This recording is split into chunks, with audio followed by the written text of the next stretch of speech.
السلام علیکم ورحمۃ اللہ وبرکاتہ۔ الحمد للہ رب العالمین والعاقبۃ للمتقین، الصلاۃ والسلام علی سید الانبیاء والمرسلین وعلی آلہ وصحابہ اجمعین، اما بعد فاعوذ باللہ من الشیطان الرجیم، بسم اللہ الرحمن الرحیم۔ یا ایہا الذین آمنوا کتب علیکم الصیام کما کتب علی الذین من قبلکم لعلکم تتقون۔ صدق اللہ و مولانا رسولہ النبی الامین المکین الکریم وعلی آلہ شاہدین و شاکرین والحمد للہ رب العالمین۔ آئیے ہم اور آپ اہل سنت والجماعت کے دستور کے مطابق گنبد خضرا میں آرام فرمانے والے آقا حضور جناب احمد مجتبی محمد مصطفیٰ صلی اللہ علیہ وسلم کی بارگاہ مقدس بے پناہ میں درود و سلام کا ہدیہ نچھاور کریں۔ پڑھیے بآواز بلند، اللہم صلی علی محمد وعلی آل محمد وبارک سلم صلی علیہ، الصلاۃ والسلام علیک یا رسول اللہ صلی اللہ تعالیٰ علیہ وسلم۔ اور ایک مرتبہ بلند آواز سے عقیدت و محبت کے ساتھ نبی اور آل نبی کی بارگاہ میں درود و سلام کا ہدیہ نچھاور کریں۔ پڑھی بآواز بلند، اللہم صلی علی محمد وعلی آل محمد وبارک سلم صلی علیہ، الصلاۃ والسلام علیک یا رسول اللہ صلی اللہ تعالیٰ علیہ وسلم۔ اللہ تبارک و تعالیٰ کا کروڑوں احسان کہ اللہ تبارک و تعالیٰ نے ہمیں ماہ رمضان المبارک کا مہینہ عطا فرمایا، اور آج ماہ رمضان کا پہلا جمعہ ہے۔ اور گزشتہ جمعہ پچھلے جمعہ میں نے یہ کہا تھا کہ روزہ اور تقویٰ کے متعلق کہ اللہ تبارک و تعالیٰ نے جو ارشاد فرمایا ہے کہ روزہ اس لیے ہے کہ تاکہ تم متقی اور پرہیزگار بن جاؤ، تمہارے لیے تقویٰ و پرہیزگاری کا یہ سبب بنتا ہے۔ تو اسی کے ضمن میں تقویٰ کے متعلق میں بیان کرنے کے لیے آج کھڑا ہوا ہوں۔ آج میری تقریر کا عنوان ہے روزہ اور تقویٰ، کہ روزے دار کو تقویٰ کس طرح حاصل ہوتا ہے۔ خطبے کے بعد میں نے جس آیت کریمہ کا شرف حاصل کیا، اللہ تبارک و تعالیٰ قرآن مجید فرقان حمید میں ارشاد فرمایا ہے، اعوذ باللہ من الشیطان الرجیم، بسم اللہ الرحمن الرحیم۔ یا ایہا الذین آمنوا کتب علیکم الصیام کما کتب علی الذین من قبلکم لعلکم تتقون۔ اس کا سیدھا سادہ ترجمہ یہ ہے کہ اے ایمان والو، تم پر روزے فرض کیے گئے جیسے اگلوں پر فرض ہوئے تھے، یعنی تم سے پہلے لوگوں پر بھی روزے فرض ہوئے تھے کہ کہیں تمہیں پرہیزگاری ملے، یعنی تم متقی بن جاؤ، پرہیزگار بن جاؤ۔ تو انسان کو روزہ رکھنے سے، انسان اگر روزہ رکھتا ہے تو اس کو تقویٰ و پرہیزگاری کس طرح حاصل ہوتی ہے، آج اسی مختصر عنوان پر میں بات کرنا چاہوں گا۔ کہ دیکھیں کہ اللہ تبارک و تعالیٰ نے فرشتوں کو پیدا فرمایا، فرشتوں کو اللہ تبارک و تعالیٰ نے پیدا فرمایا، اور اس کے بعد اللہ تبارک و تعالیٰ نے انسان کو اور جنات کو بھی پیدا فرمایا، ہمیں اور جنات کو بھی کیا فرمایا، اللہ تبارک و تعالیٰ نے پیدا فرمایا۔ لیکن جب اللہ تبارک و تعالیٰ نے یہ ارادہ فرمایا کہ میں زمین پر اپنا خلیفہ بناؤں، وَإِذْ قَالَ رَبُّكَ لِلْمَلَائِكَةِ إِنِّي جَاعِلٌ فِي الْأَرْضِ خلیفہ، تو فرشتوں نے جب یہ اللہ کی بارگاہ میں سوال کیا کہ اے باری تعالیٰ، تو ایسی مخلوق کو پیدا کرنا چاہتا ہے کہ جو مخلوق دنیا میں جا کر جھگڑا فساد کرے گی، خون ریزی کرے گی، قتل و غارت گری کرے گی، زمین پر فساد برپا کرے گی۔ یہ فرشتوں نے ایک سوال اللہ کی بارگاہ میں کیا، تو اللہ تبارک و تعالیٰ نے کہا کہ قال انی اعلم ما لا تعلمون، اے فرشتوں، جو میں جانتا ہوں وہ تم نہیں جانتے۔ بے شک اللہ تبارک و تعالیٰ جو جانتا ہے وہ فرشتے نہیں جانتے۔ تو ہم پہلے فرشتے اور انسانوں کا کانسیپٹ سمجھتے ہیں، سمجھ کر لیتے ہیں کہ فرشتے اللہ تبارک و تعالیٰ کی ایک ایسی مخلوق ہے، فرشتے اللہ تبارک و تعالیٰ کی ایک ایسی مخلوق ہے جو نور سے پیدا کیے گئے ہیں۔ ہم اور آپ مٹی سے پیدا کیے گئے ہیں، لیکن فرشتے نور سے پیدا کیے گئے ہیں۔ اور فرشتوں کے متعلق ہر مسلمان کو یہ عقیدہ رکھنا چاہیے، جیسا کہ ہم کہتے ہیں کہ آمنت باللہ و ملائکتہ، ایمان لایا میں اللہ پر، اس کے فرشتوں پر، اللہ کے فرشتوں پر۔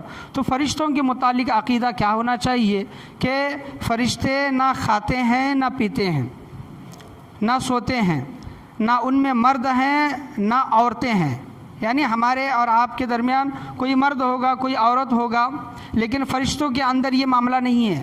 فرشتوں کے اندر نہ مرد ہیں نہ عورتیں ہیں، وہ اللہ کے ایک مخلوق ہے۔ اللہ نے انہیں صرف اور صرف اپنی عبادت کے لیے پیدا کیا گیا۔ اللہ نے فرشتوں کو صرف اور صرف اپنی عبادت کے لیے فرشتوں کو پیدا کیا گیا، اور ان کے اندر گناہ کا مادہ ہی نہیں ہے، گناہ کی صفت ہی نہیں ہے۔ اگر وہ گناہ کرنا چاہیں تو بھی کر نہیں سکتے، یعنی اللہ تبارک و تعالیٰ نے گناہ کی صفت ان کے اندر نہیں رکھی ہے۔ صرف اور صرف اللہ کا حکم فرشتے مانتے ہیں، اللہ کا آرڈر مانتے ہیں، اللہ کی عبادتیں کرتے ہیں۔ کچھ فرشتے قیام میں ہیں، کچھ فرشتے رکوع میں ہیں، کچھ فرشتے سجود میں ہیں، کچھ فرشتے اللہ تبارک و تعالیٰ کا پیغام اپنے پیغمبروں تک پہنچانے تک کا ان کا کام تھا، کچھ فرشتے روزی دینے پر مقرر ہیں، کچھ فرشتے پانی برسانے پر مقرر ہیں، وغیرہ وغیرہ۔ یہ فرشتے، ہر فرشتہ اپنی ڈیوٹی انجام دے رہا ہے، اپنا کام انجام دے رہا ہے، اللہ تبارک و تعالیٰ کا حکم مان رہا ہے۔ تو فرشتوں کے اندر گناہ کرنے جیسی چیز، نفسانی خواہشات وغیرہ، بھوک پیاس وغیرہ نہیں ہے۔ فرشتوں کے اندر بھوک پیاس، نفسانی خواہشات، گناہ کرنے کی صفت وغیرہ فرشتوں کے اندر نہیں ہے۔ تو اس وجہ سے فرشتے صرف عبادت کرتے ہیں، صرف عبادت کے لیے اللہ تبارک و تعالیٰ نے ان کو پیدا کیا گیا ہے۔ قیامت کے دن ان کا اجر و انعام ان کو نہیں ملے گا، کیونکہ ان کے اندر گناہ کرنے کا وہ مادہ ہی نہیں ہے۔ لیکن جب انسان کی جب باری آتی ہے، یہ مختصر تعارف ہو گیا فرشتوں کا، لیکن جب انسان کی جب باری آتی ہے تو انسان کے اندر اللہ تبارک و تعالیٰ نے سب وہ مادہ رکھا ہے، سب وہ چیزیں رکھے ہیں۔ انسان کھاتا بھی ہے، پیتا بھی ہے، سوتا بھی ہے، شادی بھی کرتا ہے، انسانوں کے اندر مرد بھی ہیں، عورتیں بھی ہیں، انسان گناہ بھی کر سکتا ہے۔ تو یہ تمام چیزیں انسانوں کے اندر اللہ تبارک و تعالیٰ نے رکھی ہیں۔ اور اللہ تبارک و تعالیٰ قرآن مجید فرقان حمید میں ارشاد فرماتا ہے، حضور صلی اللہ تعالیٰ علیہ وسلم نے بھی ارشاد فرمایا کہ اللہ تبارک و تعالیٰ نے مومنوں کے جانیں، مومن جو ایمان والے ہیں، مومنوں کی جانیں جنت کے بدلے خرید لی ہیں۔ اس دنیا میں ہم خریدے جا چکے ہیں، یاد رکھیں، ہماری بولی لگ چکی ہے، یعنی ہماری قیمت لگ چکی ہے۔ ہماری جانوں کے بدلے ہمیں کیا ملے گی؟ جنت ملے گی۔ اور خریدار کون ہے؟ اللہ تبارک و تعالیٰ ہے۔ خریدار کون ہے؟ ہماری جانوں کا خریدار اللہ تبارک و تعالیٰ ہے، اور جانوں کی قیمت اللہ تبارک و تعالیٰ نے ہماری کیا لگائی ہے؟ جنت۔ ہماری جانوں کی قیمت اللہ تبارک و تعالیٰ نے جنت لگائی ہے۔ دیکھیں کہ اگر ہمارے ماتحت، ہمارے انڈر میں اگر کوئی کام کرتا ہے، کوئی کام کرنے والا ہے، تو جب تک اس کا جو کام ہوتا ہے اس کو وہی کرتے رہنا چاہیے۔ یعنی اگر کوئی صاف صفائی والا ہے تو اس کا اتنے سے اتنے بجے تک کا کام ہے، تو وہ آ کر اس ٹائم میں وہی کرے۔ کس کا ٹائپنگ کا کام ہے تو ٹائپنگ کا ہی کام کرے، ڈیلیوری کا کام ہے، کوئی چیز وغیرہ پہنچانے کا کام ہے تو اس ٹائم میں وہی کام کرنا چاہیے۔ لیکن اللہ تبارک و تعالیٰ نے ہماری جانوں کو جنت کے بدلے میں خرید لیا ہے، اور اللہ تبارک و تعالیٰ نے فرشتوں کو اپنی عبادت کے لیے تو پیدا کیا ہی ہے۔ جب اللہ کی بارگاہ میں ہم سوال کرتے ہیں کہ باری تعالیٰ انسانوں کو اور جنات کو تو نے کیوں پیدا کیا، تو 27 پاری کی آیت ہے، وَمَا خَلَقْتُ الْجِنَّ وَالْإِنسَ إِلَّا لِيَعْبُدُونَ، ہم نے انسان اور جنات کو اپنی عبادت کے لیے پیدا کیا گیا۔ ہم نے انسانوں کو اور جنات کو اس لیے پیدا کیا گیا کہ تاکہ وہ ہماری عبادت کر سکیں، الا لیعبدون۔ تو اب دیکھیں کہ اگر اللہ تبارک و تعالیٰ اگر یہ چاہتا تو سال کے 12 مہینے، دن کے 24 گھنٹے انسانوں کو یہ حکم دے سکتا تھا، کیا ہے انسانوں صرف تمہیں سجدے میں پڑے رہنا ہے، صرف تمہیں عبادتیں کرنی ہیں، صرف اللہ اللہ ہی کرنا ہے، تو یہ انصاف کے خلاف کام نہیں ہوتا، یاد رکھیں۔ یعنی اس میں اللہ تبارک و تعالیٰ کا عدل و انصاف ہی ہوتا، کیونکہ ہماری جانیں خریدی جا چکی ہیں، قیمت لگ چکی ہے، تو مالک جو کہے وہی ہم کو کرنا پڑے گا۔ مالک اگر کہے کہ سال کے 12 مہینے صرف تم عبادتیں کرو، دن کے 24 گھنٹے صرف تم عبادتیں کرو، تو ہمیں وہی کرنا پڑتا۔ لیکن قربان جاؤ اس کریم رب پر، اس مہربان رب پر کہ اللہ تبارک و تعالیٰ نے ہمیں دنیا میں بھیجا اور اللہ تبارک و تعالیٰ نے ہمیں آزاد کر دیا کہ تمہیں جو چیزیں پسند ہے وہ کھاؤ، بشرطے کہ حلال ہو، جو چیزیں اچھی لگے پہن لو، بشرطے کہ حلال ہو، جائز ہو، تم جو کمانا چاہتے ہو جس معاش کے ذریعے وہ کمائی کماؤ، بشرطے کہ وہ حلال ہو۔ اللہ تبارک و تعالیٰ نے دنیا میں ہمیں چھوٹ دے دی ہے۔ کریم اس کریم رب پر قربان جاؤ کہ اللہ تبارک و تعالیٰ نے ہمیں یہ حکم نہیں دیا کہ برس کے 12 مہینے یا پھر دن کے 24 گھنٹے صرف اور صرف عبادت کرتے رہو، بلکہ دن کے کچھ مقررہ وقت اللہ تبارک و تعالیٰ نے قائم کر دیے ہیں۔ وہ 5 وقت کی نمازیں ہیں۔ کیا ہیں؟ کہ تمہیں پورا 24 گھنٹے عبادتیں نہیں کرنی ہے، بلکہ پورے 24 گھنٹے میں صرف 5 وقت کی نمازیں تمہیں 5 وقتوں پر ادا کرنی ہے۔ کیا مشکل کام ہے یہ؟ 24 گھنٹے میں 5 وقتوں میں 5 وقت کی نماز ہمیں اس کے وقت مقررہ پر ادا کرنی ہے۔ رمضان کا مہینہ ملتا ہے تو رمضان کے مہینے میں اللہ تبارک و تعالیٰ نے یہ نہیں کہا کہ سال کے پورے 12 مہینے روزہ رہو، نہیں، بلکہ اللہ تبارک و تعالیٰ نے یہ فرمایا کہ فَمَن شَهِدَ مِنْكُمُ الشَّهْرَ فَلْيَصُمْ، جب تمہیں ماہ رمضان کا مہینہ ملے تو اس ماہ رمضان میں تم پورا مہینہ روزے رہو، روزے سے رہو۔ جب تمہارے پاس مال آ جائے تو تم اس کی زکوٰۃ دو، تم طاقتور ہو، ہٹے کٹے ہو، مالدار ہو، قرضدار نہیں ہو، تو تمہارے پر اگر حج فرض ہوتا ہے تو تم حج کی فرضیت ادا کرو۔ یہ اللہ تبارک و تعالیٰ نے کچھ مخصوص وقتوں میں اللہ تبارک و تعالیٰ نے فرض کیے ہیں۔ اللہ تبارک و تعالیٰ کا یہ کروڑوں احسان ہے کہ اللہ تبارک و تعالیٰ نے ہمیں یہ نہیں فرمایا کہ سال بھر عبادت کرتے رہو، ہمیشہ زکوٰۃ دیتے رہو، ہمیشہ حج کرتے رہو، ہمیشہ پورے سال کے 12 مہینے تم روزے سے رہو، نہیں، بلکہ اللہ تبارک و تعالیٰ نے مخصوص وقتوں کو چنا اور وہ ہم پر قائم و دائم کیا ہے اللہ تبارک و تعالیٰ نے۔ تو سوچیں، غور کریں کہ انسان اللہ کی عبادت کے لیے جب پیدا کیا گیا ہے تو انسان کو چاہیے کہ اللہ کی فرما برداری کرے، اتباع کرے، پیروی کرے، اور ہمیشہ اللہ تبارک و تعالیٰ کے ذکر میں زندگی گزر بسر کرنے کی کوشش ہمیں پوری کی پوری کوشش کرنی چاہیے۔ تو فرشتے تو گناہ سے پاک ہیں، فرشتے گناہ سے پاک ہے، لیکن انسان گناہ سے پاک نہیں ہے۔ انسان گناہ کر بھی سکتا ہے۔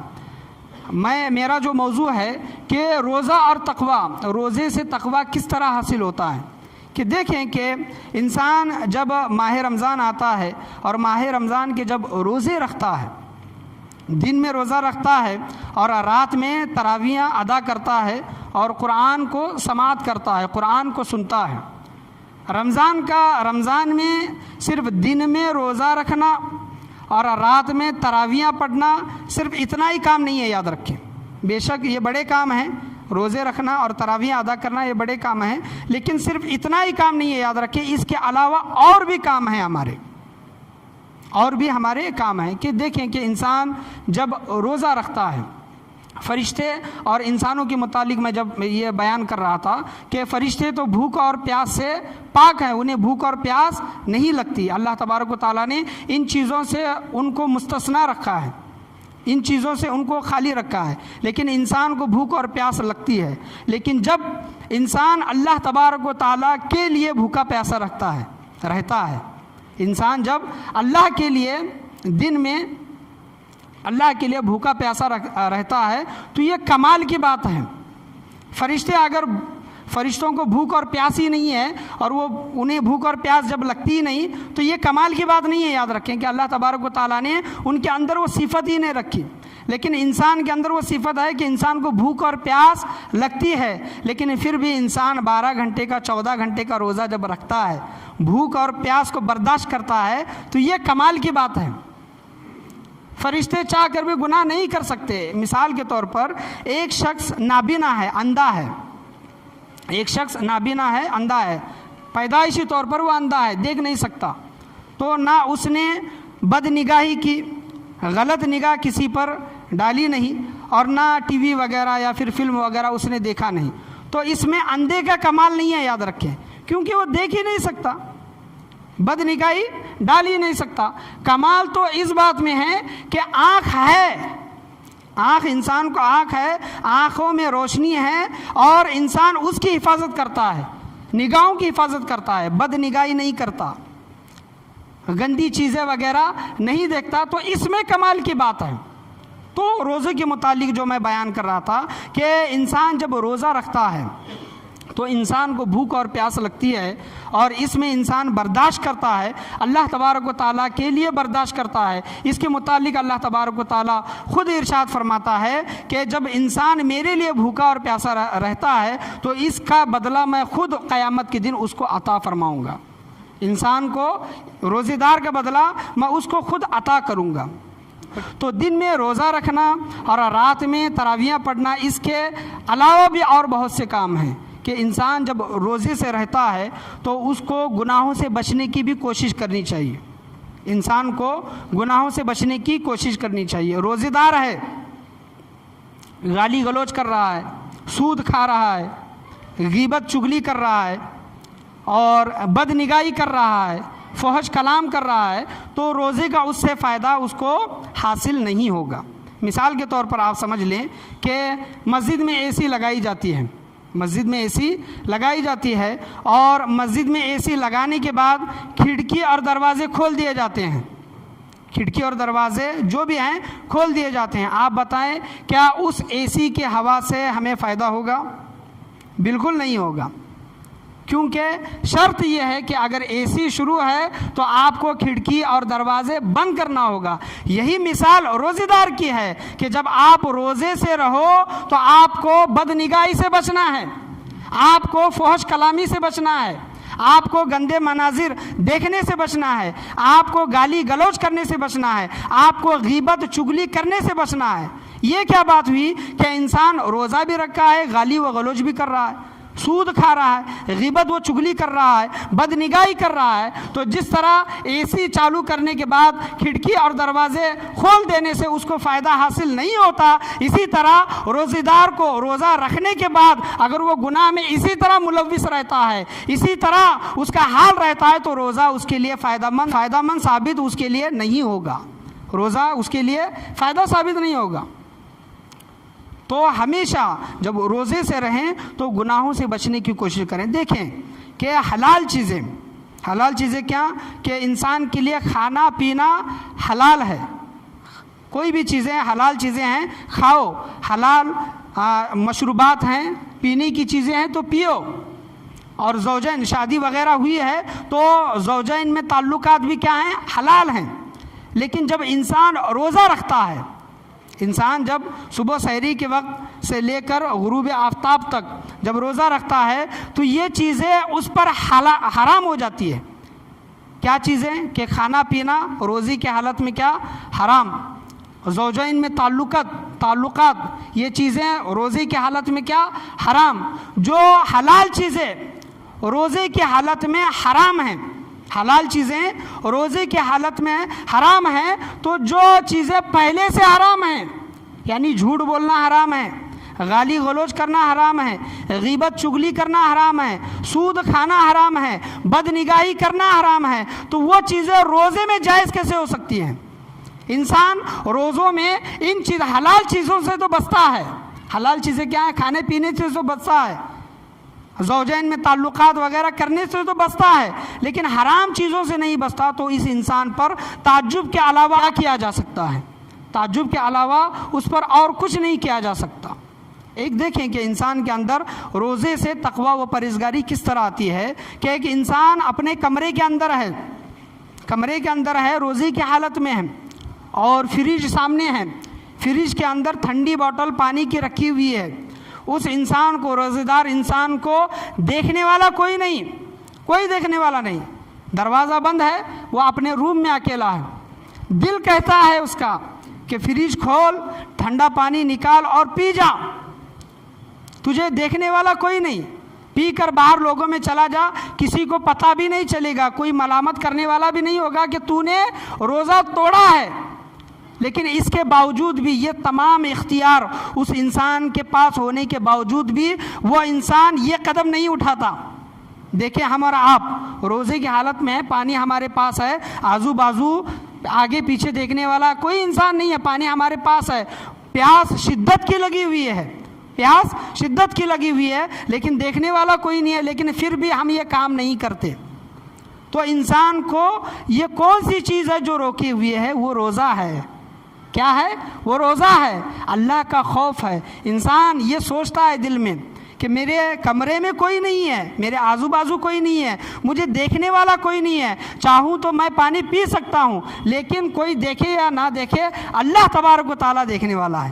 انسان کے اندر یہ خیال ضرور آتا ہے، انسان کے اندر یہ سوچ ضرور آتی ہے، وہ خوف اس کے دل کے اندر پیدا ہوتا ہے۔ علماء کرام فرماتے ہیں کہ یہی تقویٰ ہے۔ سبحان اللہ، یہی تقویٰ ہے۔ روزے سے جو تقویٰ و پرہیزگاری جو حاصل ہوتی ہے، یہی تقویٰ و پرہیزگاری ہے۔ انسان دیکھے کہ انسان کے اندر جب لڑائی جھگڑا وغیرہ چل جائے تو گالی گلوچ اگر دینے لگے تو کہتے ہیں کہ ارے تو روزے سے ہے، گالی کیوں دے رہا ہے؟ تو وہ کہتا ہے کہ توبہ توبہ استغفر اللہ۔ یعنی انسان کہتا ہے کہ بھائی مجھ سے لڑائی جھگڑا مت کر، میں روزے سے ہوں، میں روزے سے ہوں۔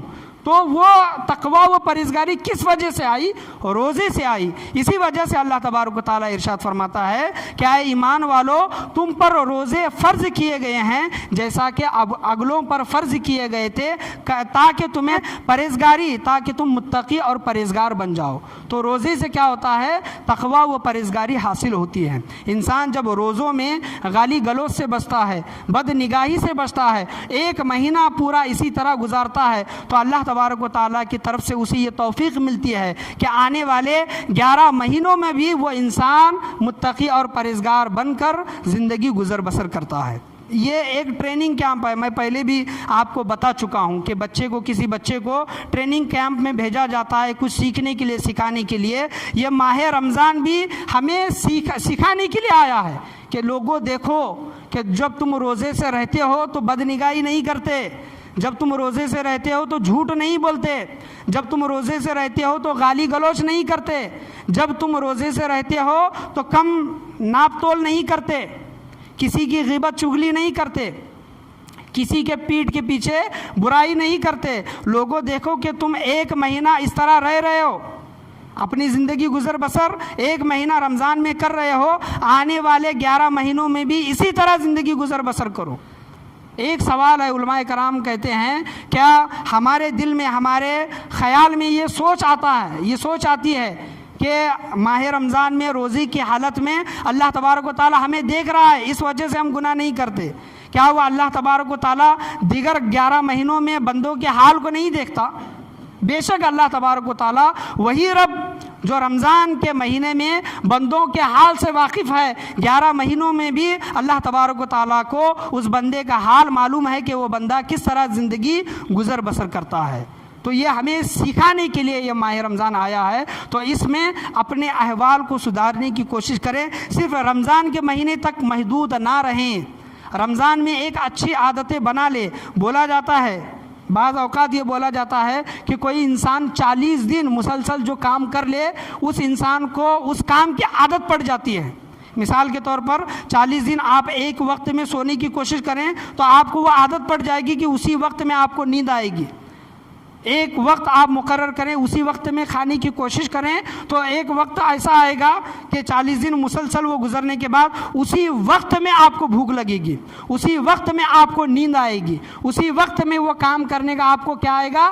یاد آئے گا، خیال آئے گا۔ اسی طرح ماہ رمضان میں جب بندہ روزے سے رہتا ہے تو اسے نمازوں کا خیال آتا ہے کہ میں روزے سے ہوں، چلو آج فجر کی نماز پڑھتے ہیں، ظہر کی نماز پڑھتے ہیں۔ نمازوں کو ترک کرنے کی وہ کیا کرتا ہے؟ کوشش نہیں کرتا۔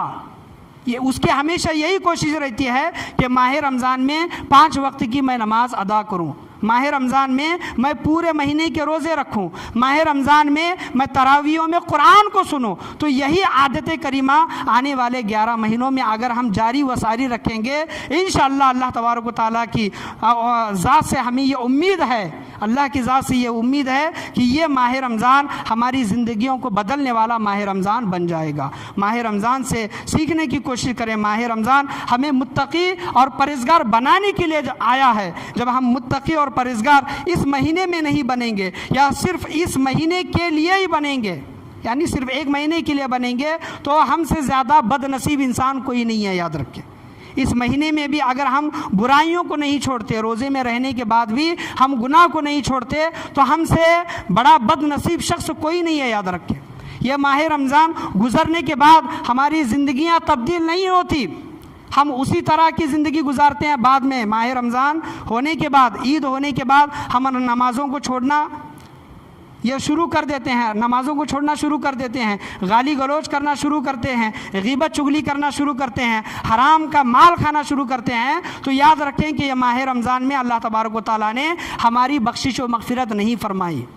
ہمیں متقی اور پرہیزگار اس مہینے میں بننے کی بھرپور کوشش کرنی چاہیے۔ اللہ سے دعا ہے کہ اللہ تبارک و تعالیٰ ہم تمام لوگوں کو بولنے سننے سے زیادہ عمل کی توفیق عطا فرمائے۔ ماہ رمضان لوگوں کے احوال کو بدلنے کے لیے آیا ہے۔ اللہ سے دعا ہے کہ اللہ تبارک و تعالیٰ اس مہینے میں اللہ تبارک و تعالیٰ ہمارے حال و احوال کو بدل دے، ہمیں متقی اور پرہیزگار لوگوں میں ہمارا شمار عطا فرمائے۔ روزے سے تقویٰ و پرہیزگاری اللہ تبارک و تعالیٰ ہمیں ہمیشہ حاصل کرنے کی توفیق عطا فرمائے۔ روزے میں رہ کر ہم جن جن گناہوں سے بچنے کی کوشش کرتے ہیں، روزے کے علاوہ بھی ماہ رمضان کو چھوڑ کر دیگر مہینوں میں بھی اللہ تبارک و تعالیٰ ہمیں ان گناہوں سے بچنے کی توفیق و رفیق عطا فرمائے۔ آج کے درس میں بولنے میں، سننے میں، سمجھانے میں، سمجھنے میں کسی بھی قسم کی غلطی، کمی بیشی، کوتاہی، خامی ہوئی ہو، اللہ تبارک و تعالیٰ اپنے فضل و کرم سے اسے معاف عطا فرمائے۔ لا الہ الا اللہ محمد الرسول اللہ صلی اللہ تعالیٰ علیہ وسلم، وآخر دعوانا ان الحمد للہ رب العالمین۔